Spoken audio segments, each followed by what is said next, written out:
중국의 젊은 세대 사이에서 요즘 낯선 단어 하나가 빠르게 번지고 있습니다. 서울병. 처음엔 농담처럼 들리던 이 말이 지금은 수백만 명의 마음을 뒤흔드는 진짜 이야기가 되었습니다. 서울을 다녀온 뒤 현실이 갑자기 회색으로 보이고 그곳의 온기가 잊히지 않는다고 합니다. 누가 시킨 것도 아닌데 모두가 같은 감정을 이야기합니다. 질서 정연한 거리, 밤에도 안전한 도심, 그리고 낯선 이의 따뜻한 미소. 그 작은 순간들이 그들의 가슴을 붙잡아 버린 것입니다. 1980년대 일본인들이 파리에서 환멸을 느꼈던 것과 달리 21세기 중국의 청춘들은 서울에서 그리움을 배우고 있습니다. 그들은 말합니다. 서울을 떠나면 모든 게 공허해집니다. 화려한 불빛과 정갈한 질서 속에 숨어있는 진심. 그것이 그들을 울렸습니다. 세계 어디에서도 보기 힘든 정의 도시, 서울. 그곳은 이제 단순한 여행지가 아니라 마음의 고향이 되었습니다. 도대체 서울은 어떻게 사람들의 감정을 움직이고 있을까요? 지금 이 순간 세계의 시선이 서울을 향하고 있습니다. 이제 그 놀라운 이야기를 함께 따라가 보시죠. 좋아요로 힘을 보태주시고 구독으로 끝까지 함께 해주시면 감사하겠습니다. 병이 유행입니다. 그런데 아무도 치료받으려 하지 않습니다. 오히려 더 깊이 앓고 싶어 하죠. 말이 됩니까? 중국 보건당국이 비상사태를 선포했습니다. 병원엔 환자가 없었습니다. 하지만 거리엔 증상을 가진 사람이 넘쳐났죠. 서울병. 그들은 이렇게 불렀습니다. 한 도시가 어떻게 병이 될 수 있습니까? 저는 그 답을 찾으러 갑니다. 직접 말이죠. 저는 에단 크로웰입니다. 영국 케임브리지 대학교 초빙 교수로 25년간 사회심리학을 연구해온 사람이죠. 집단 감정의 움직임을 분석하는 게 제 일이었고 런던 정신분석연구소에서 선임연구원으로 일하며 UN 청년문화 행동위원회 자문까지 맡았습니다. 냉정하게 데이터를 보고 객관적으로 판단하는 사람이었죠. 감정에 휘둘리지 않는다는 게 제 자랑이었습니다. 그런 제가 지금 도무지 설명할 수 없는 현상 앞에 서 있습니다. 2024년 12월 보고서 한 장이 제 책상에 도착했는데 중국 보건당국에서 보낸 긴급 분석 요청이었습니다. 첫 장을 펼치는 순간 숨이 멎을 것 같았죠. 더윈이라는 중국판 틱톡에서 서울병이라는 해시태그 영상이 단 3주 만에 1억 호의 조회를 돌파했다는 내용이었습니다. 30년 가까이 집단 심리를 연구하며 유행이 퍼지는 속도를 분석해왔지만 이건 차원이 달랐습니다. 마치 누군가 스위치를 켠 것처럼 한순간에 폭발한 거였죠. 이건 전염이 아니라 동시다발적 각성이었습니다. 영상을 하나씩 열어봤습니다. 20대 중국 청년이 서울 지하철에서 울면서 여기선 제가 인간이에요 라고 말하고 있었고 다른 영상엔 한 여성이 광장시장 골목을 걸으며 눈물을 흘리고 있었습니다. 이 도시는 저를 안아줬어요. 또 다른 남자는 남산 타워 아래에서 베이징으로 돌아가고 싶지 않아요 라고 중얼거렸죠. 이건 관광 후기가 아니라 고백이었고 거의 신앙 고백에 가까운 무언가였습니다. 그들은 서울을 경험한 게 아니라 무언가를 발견한 것처럼 보였습니다. 보고서를 계속 읽어 내려가니 중국 당국의 대응이 나와 있었는데 소셜미디어 알고리즘을 조정했지만 소용없었고 검색어를 차단하자 사람들은 다른 단어를 만들어냈습니다. 서울 그리움, 한국 증후군, 남산병 같은 것들이었죠. 문득 파리 증후군이 떠올랐습니다. 1980년대 일본인들이 파리에서 겪었던 문화 충격 현상으로 낭만을 기대했다가 현실의 차가움에 정신적 충격을 받는 증상이었는데 제가 박사 논문에서 다뤘던 사례였죠. 그런데 이번엔 정반대였습니다. 서울을 다녀온 사람들은 환멸을 느낀 게 아니라 오히려 그리움에 빠져서 떠나고 싶지 않아 했고 돌아간 뒤에도 계속 그곳을 찾았습니다. 케임브리지 국제심리연구소 회의에서 동료들과 논의했을 때 단순한 소셜미디어 밈이 아닐까요? 라고 누군가 물었지만 숫자가 너무 큽니다. 이건 밈을 넘어섰어요. 라는 답이 돌아왔습니다. 연구소 소장이 저를 쳐다보며 말했습니다. 에단 자네가 가보게 직접 조사하고 보고서를 작성해주게. 중국과 한국 두 나라를 모두 경험한 사람은 자네뿐이야. 저는 베이징에서 8년을 살며 중국 사회의 집단 심리를 연구했던 사람이었습니다. 통제와 질서의 사회였던 그곳이 지금 한 도시의 이름 때문에 흔들리고 있었습니다. 비행기 표를 끊고 서울이라는 이름을 소리내어 읽어봤습니다. 두 음절의 짧고 단순한 이름이었는데 왜 이 이름이 14억 인구를 흔들고 있는지 알 수 없었습니다. 출발 전날 밤 다시 영상들을 보다가 한 청년이 명동 거리에서 이곳엔 제가 잃어버린 뭔가가 있어요 라고 말하는 걸 봤습니다. 저는 노트에 적었습니다. 서울은 무엇을 돌려주는가? 창밖으로 런던의 겨울밤이 차갑게 내려앉고 있었습니다. 이건 단순한 병이 아니라 무언가 더 깊은 것이 움직이고 있었고 인간의 감정이 문명보다 먼저 반응하는 순간을 보게 될 것 같았습니다. 가방에 노트와 펜, 녹음기를 넣으며 이상한 걸 느꼈습니다. 가슴이 두근거리고 있었던 거죠. 감정을 배제하는 사람인 제가 말입니다. 비행기에 올라 좌석에 앉아 창밖을 보니 구름이 천천히 흘러가고 있었습니다. 저는 중얼거렸습니다. 서울아, 네가 대체 뭐길래? 비행기가 인천공항에 착륙했습니다. 새벽 6시였죠. 활주로는 이미 깨어 있었습니다. 정확히 정시에 도착했다는 안내방송이 흘러나왔습니다. 저는 창밖을 보며 생각했습니다. 이 나라는 시간조차 약속을 지키는구나. 입국 심사대로 향하는 통로는 깨끗했습니다. 표지판은 명확했죠. 사람들은 질서정연하게 줄을 서서 기다렸습니다. 베이징 공항의 혼잡함과는 달랐습니다. 런던 히드로의 무관심한 분위기와도 달랐죠. 여긴 뭔가 달랐습니다. 공항 밖으로 나왔을 때 겨울 공기가 뺨을 스쳤는데 차가웠지만 상쾌했습니다. 택시를 탔습니다. 기사는 정중하게 인사를 건넸죠. 저는 호텔 주소를 건넸습니다. 창밖으로 펼쳐진 서울의 새벽 풍경을 보며 저는 노트를 꺼내 들었습니다. 관찰을 시작할 시간이었죠. 도로는 넓었습니다. 차들은 신호를 정확히 지켰죠. 보행자들은 횡단보도에서만 길을 건넜습니다. 베이징에선 신호등이 있어도 사람들이 차 사이를 비집고 건넜었죠. 런던에선 규칙을 지키되 어딘가 냉소적인 분위기가 감돌았습니다. 여긴 달랐습니다. 규칙을 지키는 게 자연스러워 보였죠. 호텔에 체크인하고 짐을 풀었습니다. 오전 10시 저는 첫 인터뷰 약속이 있었습니다. 서울병을 앓았다는 중국 청년 리페이를 만나기로 했죠. 그는 서울에서 6개월간 어학연수를 했다가 베이징으로 돌아갔지만 다시 서울로 와서 지금은 홍대 근처에서 살고 있다고 했습니다. 약속 장소는 이태원의 한 카페였습니다. 카페로 가는 지하철 안에서 저는 사람들을 관찰했습니다. 출근 시간이었는데 사람들은 조용했습니다. 대부분 휴대폰을 보거나 책을 읽었죠. 큰 소리로 통화하는 사람은 없었습니다. 베이징 지하철에 시끌벅적함이 떠올랐습니다.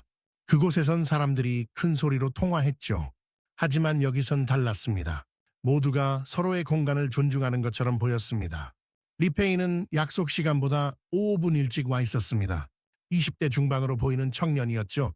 눈빛이 또렷했습니다. 우리는 자리에 앉았습니다. 저는 녹음기를 꺼내며 물었습니다. 서울병이라는 게 정확히 뭡니까? 그는 잠시 생각하더니 천천히 입을 열었습니다.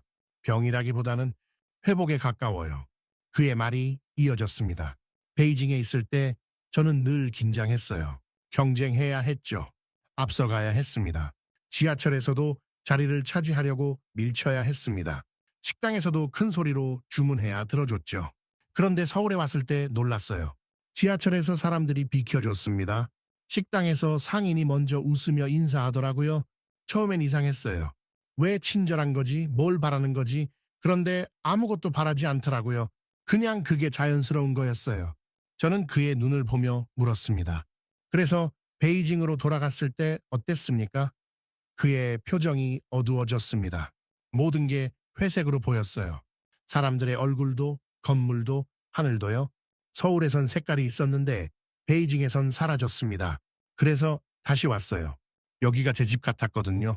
인터뷰를 마치고 거리를 걸었습니다. 이태원 거리는 복잡했지만 혼란스럽지 않았습니다. 사람들은 서로 부딪히지 않으려 조심했죠. 가게 주인들은 지나가는 사람들에게 미소를 보냈습니다. 저는 생각했습니다. 이 도시는 질서가 아니라 배려로 움직이는구나.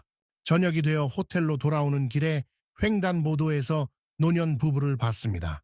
할아버지가 할머니의 손을 잡고 천천히 건너고 있었습니다. 신호가 바뀌려 할 때 한 젊은이가 차를 세우고 기다려줬죠. 당연한 것처럼 자연스럽게요. 저는 그 장면을 보며 노트에 적었습니다. 이 도시의 공기는 수학이 아니라 온도로 측정되어야 한다. 밤이 깊어졌습니다. 호텔 창밖으로 서울의 야경이 펼쳐졌습니다. 불빛들이 반짝였죠. 저는 처음으로 혼란스러웠습니다.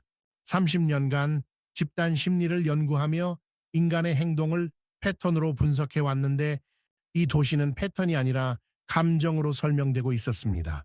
저는 지금 학자가 아닌 인간으로 이곳에 서 있었습니다. 노트를 펼쳤습니다. 빈 페이지가 저를 쳐다봤습니다. 저는 천천히 적기 시작했습니다. 내가 본 서울은 질서가 아닌 배려의 구조였다. 다음 날 아침 저는 광장시장으로 향했습니다. 리페이가 추천한 곳이었죠. 거기 가면 서울을 느낄 수 있어요. 그가 그렇게 말했습니다. 지하철 1호선을 타고 종로 아홉가역에서 내렸습니다. 시장 입구에 들어서는 순간 소음이 귀를 덮쳤습니다. 사람들의 목소리, 기름 튀는 소리, 상인들의 호객 소리가 뒤섞였죠. 처음엔 어지러웠습니다. 좁은 골목, 빽빽한 가게들, 정돈되지 않은 풍경이었습니다. 베이징의 시장처럼 혼잡했죠. 하지만 걷다 보니 뭔가 달랐습니다. 혼잡했지만 불편하지 않았습니다. 복잡했지만 따뜻했죠. 사람들이 서로 부딪혔지만 미안하다고 말했습니다. 상인들이 큰 소리로 불렀지만 공격적이지 않았습니다. 한 빈대떡 가게 앞에 섰습니다. 할머니 한 분이 커다란 철판 위에서 빈대떡을 붙이고 계셨습니다. 김이 모락모락 올라왔죠? 저는 하나 달라고 했습니다. 할머니는 웃으며 빈대떡을 접시에 담아 건넸습니다. 추운데 따뜻하게 드세요. 그 한마디였습니다. 저는 멈춰 섰습니다. 추운데 따뜻하게 드세요. 단순한 인사말이었습니다.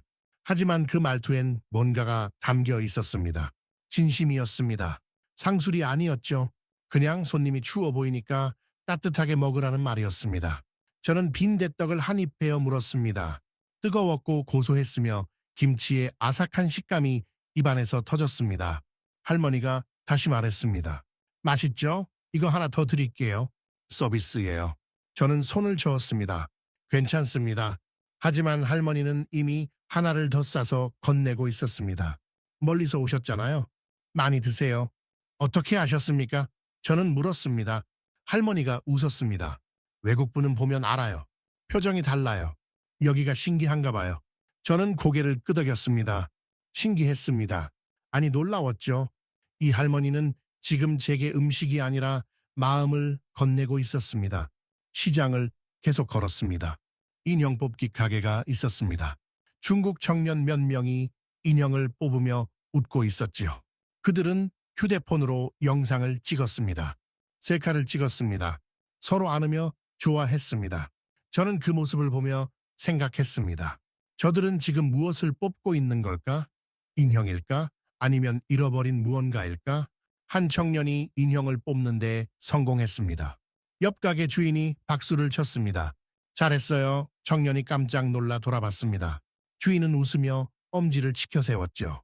청년이 얼떨떨한 표정으로 고맙다고 말했습니다.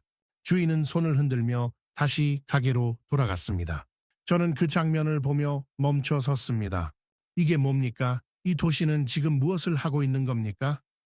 낯선 사람의 작은 성공에 박수를 쳐주고 외국인에게 서비스를 주고 추운 사람에게 따뜻하게 먹으라고 말하는 이 도시는 도대체 무엇입니까?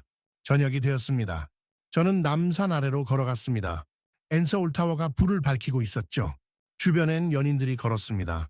가족들이 사진을 찍었습니다. 관광객들이 야경을 바라봤습니다. 저는 벤치에 앉아 휴대폰을 꺼냈습니다.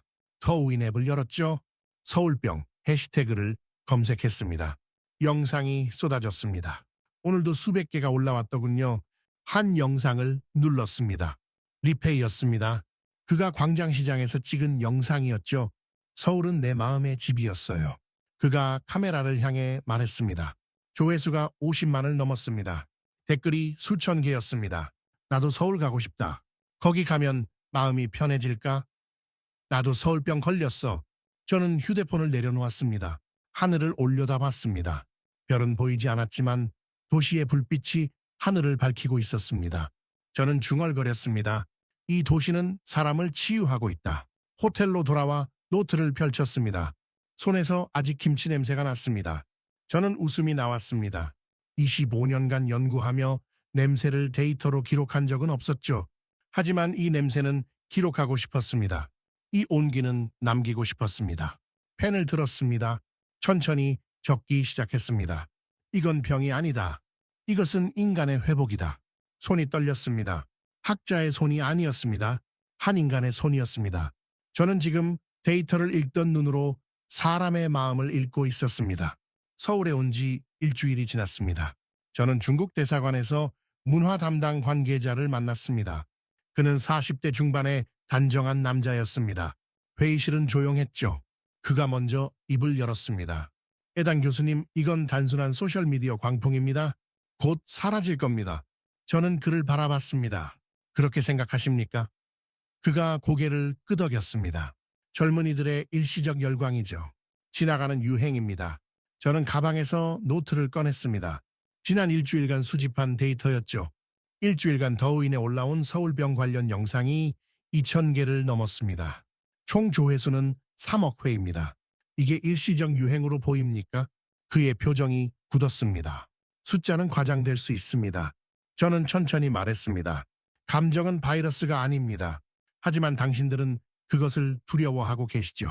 그가 자세를 고쳤습니다. 우리는 사회 안정을 지켜야 합니다. 감정을 억누르는 게 안정입니까? 제 목소리가 높아졌습니다. 처음이었습니다. 25년 학자 생활에서 인터뷰 도중 목소리를 높인 건 처음이었죠. 대사관을 나왔습니다. 손이 떨렸습니다. 왜 화가 났는지 모르겠습니다. 저는 냉정한 사람이었습니다. 감정을 배제하는 게 제 원칙이었죠. 그런데 지금 저는 분노하고 있었습니다. 감정을 통제하려는 자들에게, 감정을 모르는 자들에게 말입니다. 호텔로 돌아와 노트북을 켰습니다. 제가 수집한 데이터를 다시 분석하기 시작했습니다. 숫자를 입력했습니다. 그래프를 그렸습니다. 패턴을 찾았습니다. 그런데 이상했습니다. 긍정 감정 곡선이 비정상적으로 높았습니다. 통계적으로 불가능한 수치였죠. 저는 다시 계산했습니다. 같은 결과였습니다.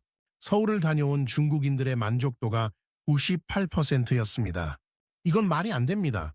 어떤 도시도 어떤 경험도 98%의 만족도를 낼 수 없습니다.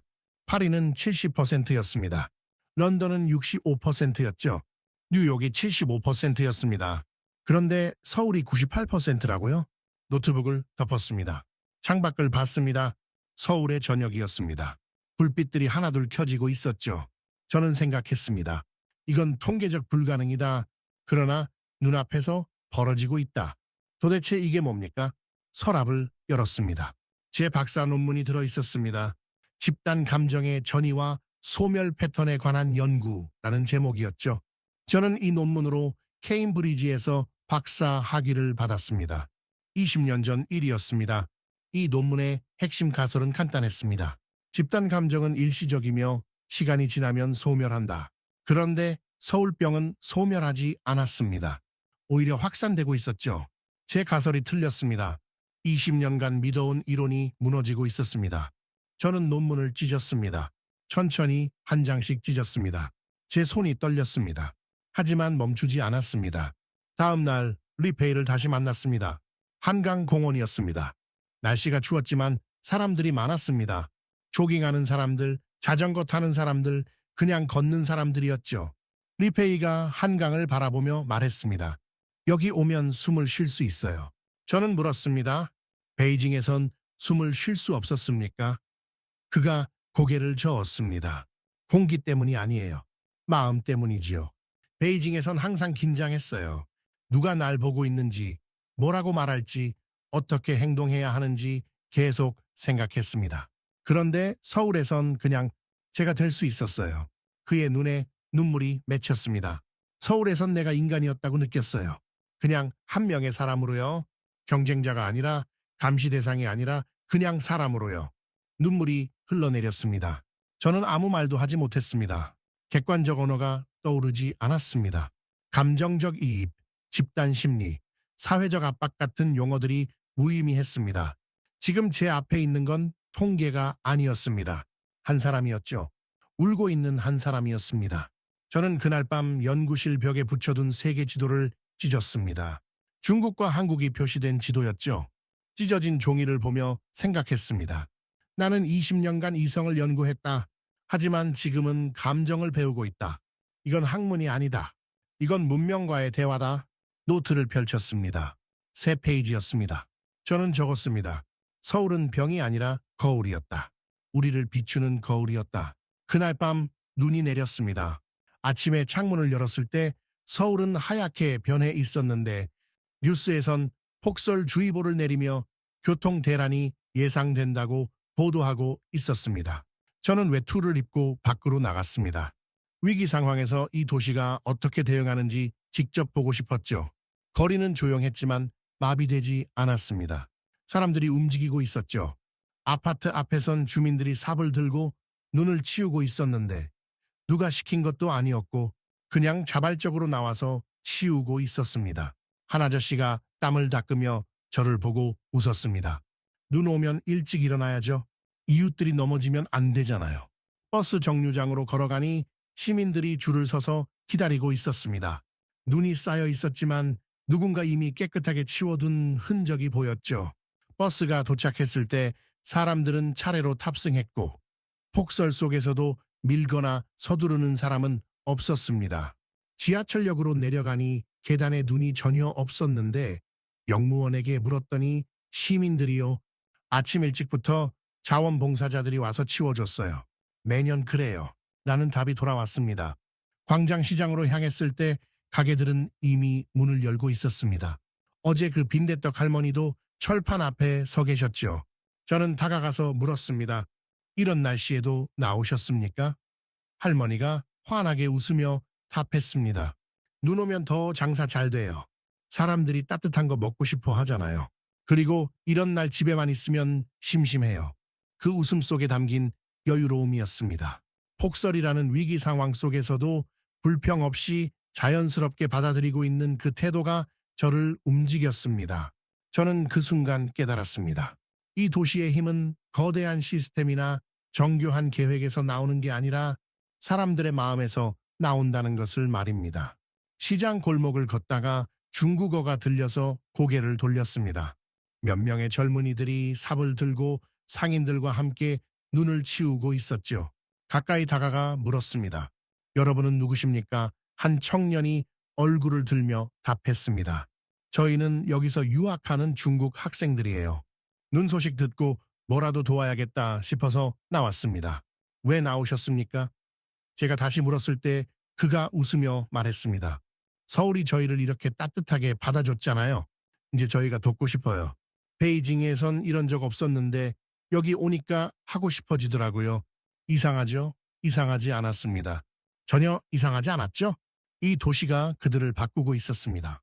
경쟁에서 협력으로, 무관심에서 배려로, 냉소에서 따뜻함으로 천천히 변화시키고 있었습니다.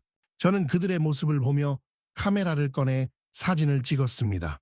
학자로서 데이터를 수집하는 게 아니라 한 명의 목격자로서 역사를 기록하고 싶었습니다. 횡단보도로 걸어갔을 때 노년 부부가 제 옆에 섰습니다. 할아버지가 할머니의 손을 꼭 잡고 계셨는데 눈이 미끄러울까봐 조심스럽게 함께 움직이셨지요. 신호가 바뀌었습니다. 부부가 천천히 건너기 시작했을 때 차들이 조용히 기다렸고 경적을 울리는 차는 단 한 대도 없었습니다. 할아버지가 할머니를 부축하며 아주 천천히 건넜지만 차들은 여전히 인내심 있게 기다렸습니다. 부부가 완전히 건넌 뒤에야 차들이 조심스럽게 출발했죠. 저는 그 장면을 보며 가슴이 먹먹해졌습니다. 이건 교통법규가 아니었습니다. 처벌에 대한 두려움도 아니었죠. 이건 사랑이었습니다. 서로에 대한 존중이고 약자를 배려하는 자연스러운 마음이었습니다. 저는 생각했습니다. 서구가 이성과 계약으로 세운 질서 속에서 한국은 감정과 배려로 더 높은 차원의 문명을 완성하고 있구나. 저녁이 되어 호텔로 돌아왔을 때 옷에서 눈 녹은 물이 뚝뚝 떨어졌습니다. 거울을 보니 제 얼굴이 달라져 있었죠. 평생 유지해온 냉정한 표정이 어느새 부드러워져 있었고 저는 웃고 있었습니다. 노트를 펼쳤습니다.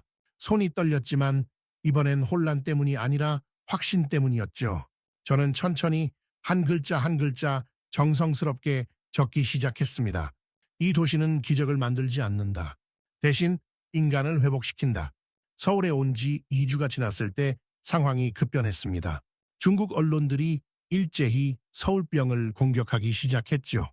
인민일보는 정신적 오염 현상이라는 제목의 사설을 실었고 관영 방송들은 특집 프로그램을 통해 맹목적 숭배의 위험성을 경고했습니다. 소셜미디어에선 서울을 잊어라는 해시태그 캠페인이 조직적으로 퍼져나갔죠. 저는 호텔 방에서 그 보도들을 지켜보며 분노가 치밀어 오르는 것을 느꼈습니다. 25년간 감정을 통제해온 제가 지금 떨고 있었습니다. 그들이 부정하는 건 서울이 아니었습니다. 인간의 감정 그 자체였죠. 사람들이 느끼는 따뜻함, 배려받는다는 안도감, 인간답게 살 수 있다는 희망 자체를 부정하고 있었습니다. 휴대폰이 울렸습니다. 리페이였습니다. 그의 목소리가 떨리고 있었죠. 교수님, 저 베이징으로 돌아가야 할 것 같아요. 부모님이 압박을 받고 계세요. 제가 여기 있으면 가족이 위험해요. 저는 급하게 말했습니다. 만나서 이야기합시다. 어디든 갈게요. 하지만 그는 이미 결정한 듯 했습니다. 죄송해요. 저는 내일 새벽 비행기로 떠나요. 교수님, 서울은 제 마음의 집이었어요. 그걸 알아주세요. 전화가 끊겼습니다. 저는 휴대폰을 들고 한참을 멍하니 서 있었습니다. 다음 날 새벽 인천공항으로 달려갔습니다. 리페이를 만나야 했죠. 그의 손을 잡고 괜찮다고 말해주고 싶었습니다. 하지만 너무 늦었습니다. 그가 탄 비행기는 이미 이륙한 뒤였습니다. 저는 출국장 유리창 앞에 서서 하늘을 바라봤습니다. 주먹을 쥐었습니다. 이건 통제 시대가 감정에 진 것이 아니다. 감정을 두려워한 것이다. 공항에서 돌아오는 길에 케임브리지 연구소에서 전화가 왔습니다. 소장이었습니다. 에단 잔의 보고서가 논란이 되고 있네. 중국 측에서 강하게 항의했어. 정치적으로 민감한 사안이니 조금 더 신중하게 접근해주게. 저는 차 안에서 천천히 말했습니다. 저는 보고서를 쓰지 않습니다. 뭐라고? 소장의 목소리가 날카로워졌습니다. 저는 증언합니다. 제가 본 것을, 느낀 것을 증언할 겁니다. 소장의 목소리가 차갑게 식었습니다. 에단 자네가 지금 무슨 말을 하는지 알고 있나? 학자로서의 객관성을 잃으면 자네의 경력이 어떻게 되겠나? 25년을 쌓아온 게 한순간에 무너질 수 있어. 저는 웃음이 나왔습니다. 소장님, 저는 30년간 객관성이라는 이름으로 진실을 외면해왔습니다. 이제 그만하려고 합니다. 전화를 끊었습니다. 손이 떨렸지만 후회는 없었습니다. 그날 밤 폭우가 쏟아졌습니다. 저는 우산도 없이 청계천으로 걸어갔습니다. 빗물에 옷이 흠뻑 젖었지만 멈추지 않았습니다. 청계천 다리 위에 서서 흐르는 물을 바라봤습니다. 거센 빗줄기가 얼굴을 때렸지만 눈을 감지 않았습니다. 비가 내리는데도 사람들이 천천히 걷고 있었습니다. 연인들이 우산을 같이 쓰며 웃고 있었고 노인이 비를 피해 처마 밑에 서 있는 것을 본 젊은이가 자신의 우산을 건네는 모습이 보였습니다. 저는 깨달았습니다. 이 도시는 변하지 않는다는 것을 말입니다. 외부의 비난도, 정치적 압력도, 조직적 캠페인도 이 도시의 온도를 바꿀 수 없었습니다. 사람들은 여전히 서로를 배려했고, 여전히 미소 지었으며 여전히 따뜻했습니다. 비가 쏟아지는 가운데서도 인간의 온기는 식지 않았습니다. 호텔로 돌아와 노트북을 켰습니다. 젖은 옷을 벗지도 않은 채 케임브리지 연구소에 공식 메일을 작성했습니다. 저는 이번 연구 프로젝트에서 사임합니다. 학계의 정치적 중립성을 존중하지만 저는 더 이상 침묵할 수 없습니다. 진실은 정치보다 우선합니다. 전송 버튼을 눌렀습니다. 25년 경력이 끝나는 순간이었지만 가슴은 오히려 가벼워졌습니다. 창밖을 봤습니다. 비는 그쳤고 서울의 불빛들이 하나씩 켜지고 있었습니다. 도시는 폭우를 견뎌냈고 여전히 빛나고 있었습니다. 저는 노트를 펼쳐 천천히 적기 시작했습니다. 서울은 병의 이름이 아니다. 그것은 회복의 언어다. 감정을 금지한 사회가 결국 감정에 패배한 것이 아니라 감정을 두려워한 것이다. 그리고 이 도시는 침묵 속에서도 여전히 따뜻하다. 펜을 내려놓고 손을 펼쳐봤습니다. 떨림이 멈췄습니다. 저는 더 이상 학자가 아니었습니다. 저는 이제 증언자였습니다. 케임브리지를 떠난 지 2주 후 예상치 못한 일이 벌어졌습니다. 이 서울병 현상이 중국의 검열망을 뚫고 전 세계로 확산되기 시작한 것이죠. 영국 BBC가 특집 다큐멘터리를 반영했습니다. 프랑스 르몽드는 한 면에 서울 감정이 문명이 되는 도시라는 제목을 실었고 미국 뉴욕타임스는 서울 신드롬 치유하는 도시라는 장문의 분석 기사를 냈습니다. 제 휴대폰은 쉴 새 없이 울렸습니다. 세계 각국의 언론에서 인터뷰 요청이 쏟아졌죠. 그 중에서도 가장 놀라운 연락은 제네바 국제문화포럼에서 왔습니다. 에단 크로웰 교수님을 메인 연사로 초청하고 싶습니다. 주제는 서울병, 21세기 감정의 문명입니다. 저는 수락했습니다. 이젠 침묵할 이유가 없었으니까요. 제네바행 비행기에 오르기 전 마지막으로 서울을 걸었습니다. 광장시장, 청계천, 남산, 한강을 다시 한번 밟았죠. 제가 지난 한 달간 걸었던 모든 길이었습니다. 사람들은 여전히 미소 지었고 상인들은 여전히 따뜻했으며 이 도시는 여전히 숨 쉬고 있었습니다. 제네바 포럼 당일 강연장에는 40개국에서 온 학자들과 기자들로 가득 찼습니다. 저는 무대 위에 섰습니다. 준비해온 발표 파일이 있었지만 열지 않았습니다. 대신 마이크를 잡고 천천히 말하기 시작했죠. 저는 30년간 집단 심리를 연구해 왔습니다. 감정을 숫자로 분석하고 패턴을 찾아내는 게 제 일이었죠. 하지만 서울에서 저는 모든 것을 다시 배웠습니다. 청중이 조용해졌습니다. 저는 계속했습니다. 여러분, 병이 치유가 될 수 있다라고 생각하십니까? 중국의 수백만 청년들이 앓고 있는 서울병은 실은 병이 아닙니다. 그것은 회복입니다. 인간성의 회복이죠. 몇몇 학자들이 고개를 갸우뚱했습니다.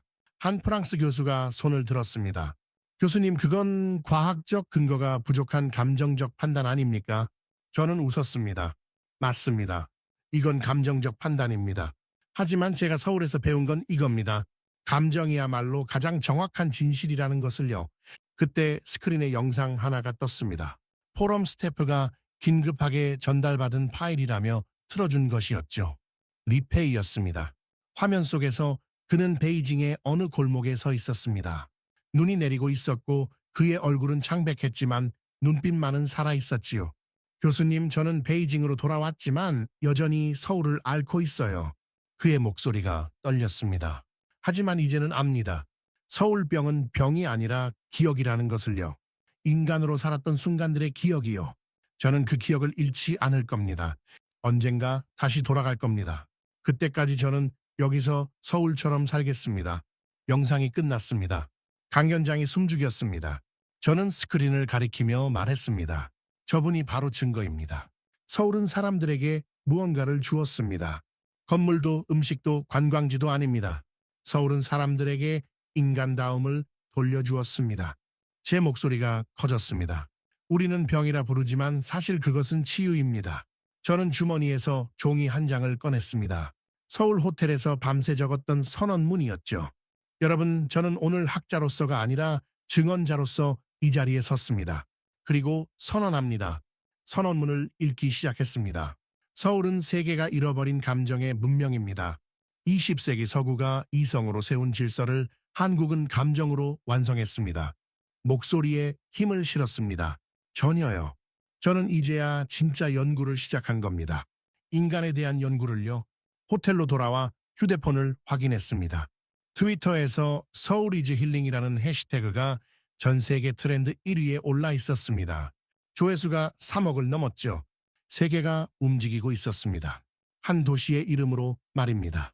런던 타임스는 사설에서 한국이 새로운 인간의 표준을 제시했다고 썼습니다. 창밖을 봤습니다. 제네바의 밤이 고요했습니다. 하지만 제 가슴은 뛰고 있었습니다. 저는 중얼거렸습니다. 서울아, 세계가 너를 배우기 시작했다. 제네바 포럼 이후 세계가 움직이기 시작했습니다. 미국 MIT에서 정서적 도시 시스템이라는 새로운 연구 프로젝트를 시작했고 독일 막스 플랑크 연구소는 한국형 감정 구조를 분석하는 팀을 꾸렸습니다.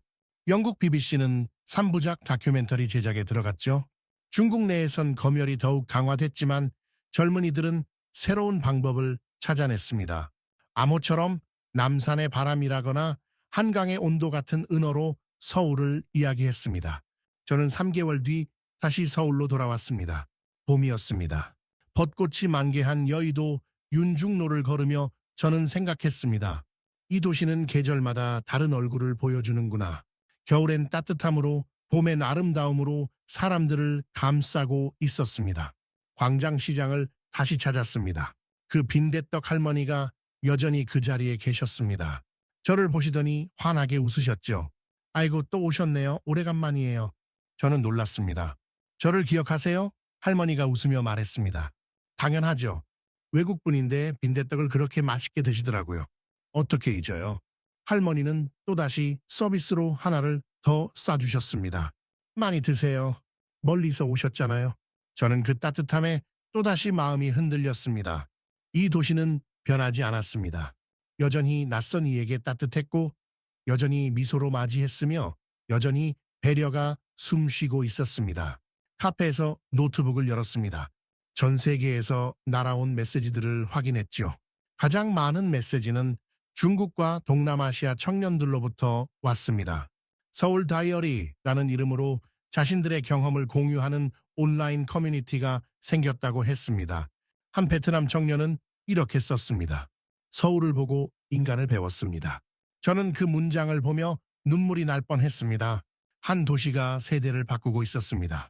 경쟁에서 협력으로, 불신에서 신뢰로, 냉소에서 희망으로 천천히 변화시키고 있었습니다. 이건 단순한 관광 트렌드가 아니었습니다. 이건 문명의 전환이었죠. 저녁이 되어 남산으로 올라갔습니다. 엔서울타워 전망대에서 도시를 내려다봤습니다. 해가 지고 있었습니다. 서울의 불빛들이 하나둘 켜지기 시작했지요. 수백만 개의 불빛이 도시를 밝혔습니다. 저는 그 불빛 하나하나에 사람이 살고 있다는 것을 생각했습니다. 그들 각자가 누군가에게 미소 짓고, 누군가를 배려하며, 누군가에게 따뜻함을 전하고 있다는 것을요. 노트를 꺼냈습니다. 마지막 문장을 적을 시간이었습니다. 펜을 들고 천천히 적기 시작했습니다. 나는 30년 동안 인간의 이성을 연구해왔다. 그러나 서울에서 나는 인간의 감정을 배웠다. 이 도시는 시스템이 아니라 마음의 질서로 움직이고 있었다. 펜을 멈추고 다시 창밖을 봤습니다. 도시가 완전히 빛으로 물들었습니다. 저는 계속 적었습니다. 서울은 세계가 잃어버린 인간성의 교과서였다. 20세기 서구가 효율과 이성으로 세운 문명 속에서 한국은 배려와 감정으로 더 높은 차원을 완성했다. 나는 이제 확신한다. 21세기의 문명은 감정에서 다시 시작될 것이다. 마지막 문장을 적었습니다. 그리고 그 시작점은 바로 이 도시, 서울이다. 펜을 내려놓았습니다. 손이 떨리지 않았습니다. 이제 저는 확신했으니까요. 제가 목격한 것이 무엇인지, 제가 증언해야 할 것이 무엇인지 분명히 알았으니까요. 전망대를 나와 남산 언덕을 천천히 내려왔습니다. 연인들이 손을 잡고 걸었고, 가족들이 웃으며 이야기를 나눴으며, 관광객들이 사진을 찍었습니다. 평범한 풍경이었습니다. 하지만 저는 알았습니다. 이 평범함 속에 비범함이 숨어 있다는 것을요. 호텔로 돌아와 노트북을 켰습니다. 새로운 책의 첫 문장을 적기 시작했습니다. 서울은 병이 아니다. 그것은 인류의 기억이다. 타이핑하는 손가락이 가벼웠습니다. 저는 이제 학자가 아니었습니다. 저는 증언자였고 이 도시의 따뜻함을 세상에 전하는 전령이었습니다. 창밖을 마지막으로 바라봤습니다. 서울의 밤이 깊어가고 있었습니다. 불빛들이 반짝였습니다. 저는 중얼거렸습니다. 감사합니다, 서울. 당신은 나에게 인간을 가르쳐 주었습니다. 지금까지 시청해 주셔서 감사합니다.